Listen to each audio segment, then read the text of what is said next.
Let's make a lovely sausage and mash pie. Wow. Potatoes in ocean water and bring to a boil. Hey yo, does your butcher make thick average size sausages? Bro, that's a thick sausage. Well, the Hog House does, and get this, at 600 shillings. A heavy twinkle of lube, Peppa Pig and the clan.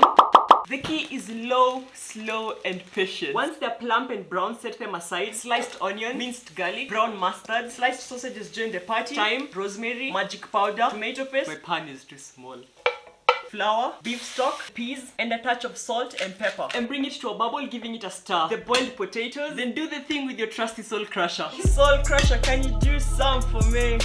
Do your thing, soul crusher, do your thing. You last knobs of butter, some moo juice, cheddar cheese, some salt and pepper. Then give it a lovely fold. It's assembly time. Into the baking dish, followed by a bed of the mashed potatoes. Make it all nice and smooth. Then into a hellfire for 35 minutes. And away we go. See you on the other side. I always bend over. My favorite part. I think I just unlocked a new way of making sausages.